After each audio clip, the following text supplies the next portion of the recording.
The wind howled like a pack of hungry wolves outside the cabin walls, scraping against the logs as though trying to get in. The snow came down in heavy sheets, blanketing the plains of New Mexico in silence and white death.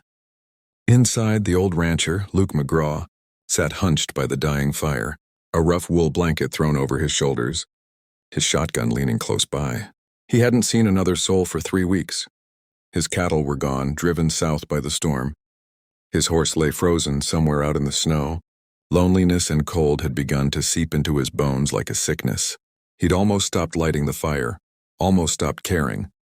That night he'd decided to let the storm take him if it wanted to. But fate had other plans. A sharp knock cut through the sound of the wind. Luke froze. No one came this far out, especially not in a storm like this. He hesitated, then grabbed his shotgun and went to the door. When he pulled it open, the sight before him stole the breath straight from his lungs. There, framed by the blizzard, stood a young Apache woman, her long dark hair wet with melting snow, her deerskin dress clinging to her from the storm. Her bare shoulders trembled, but her eyes, those fierce, proud eyes, burned with a defiance that no winter could freeze. She didn't beg or plead.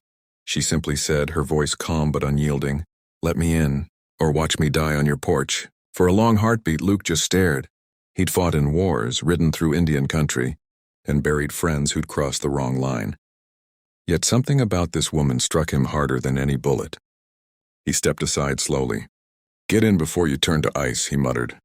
She walked in without thanks, dripping snow onto his floor, her gaze scanning the small cabin like a hawk taking stock of a nest. Luke shut the door and tossed a few logs into the fire. "Ain't got much," he said gruffly, "but the heat'll come back soon." She didn't answer. She just stood there, silent, her breath shallow, eyes darting between him and the fire. After a moment, she moved closer, kneeling before the flames, holding her hands out as if trying to absorb every flicker of warmth. "You got a name?" Luke asked. She hesitated, then said softly, "Taya." Luke nodded. "Well, Taya, you best dry off. You'll find no mercy from that storm." He turned away, pretending not to notice the way her shoulders shook or how her lips trembled from the cold. He busied himself with his kettle, heating water for coffee. For a while, the only sounds were the crackle of fire and the moaning wind outside.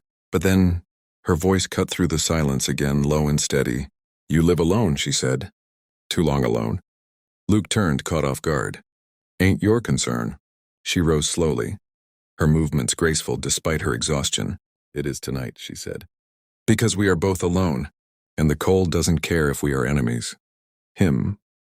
"I think you are a man with no one left to talk to, and I am a woman with no place left to go."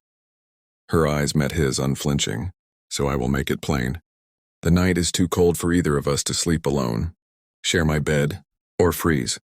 Luke blinked, unsure if he'd heard her right. He felt the air grow thicker between them, the storm outside fading beneath the pounding of his heart.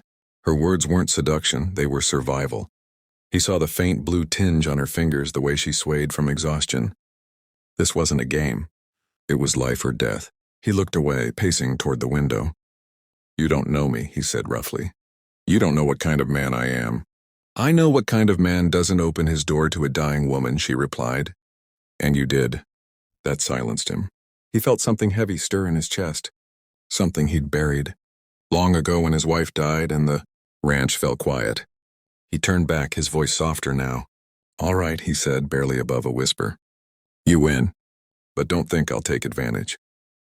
Her lips curved into the faintest smile. "I never thought you would." They lay on opposite sides of the small cot, backs turned, the fire casting trembling shadows on the walls. At first, neither spoke, but as the hours passed, the storm roared louder, shaking the cabin with every gust. Taya's shivering became uncontrollable, and Luke could hear her teeth chattering through the darkness. He sighed, then turned over. "Come closer," he murmured. "You won't last the night like that." She hesitated, then inched toward him. When her body pressed against his, he felt how cold she truly was, ice against skin. He wrapped the blanket around them both, his arms awkward at first, then steady. The warmth began to spread slowly like a promise. She sighed, resting her head near his chest. "You smell like smoke and loneliness," she whispered. He chuckled quietly. "You smell like rain and trouble." For the first time in years, Luke felt alive, terrified, yes, but alive. The cold outside faded away, replaced by something fierce and human.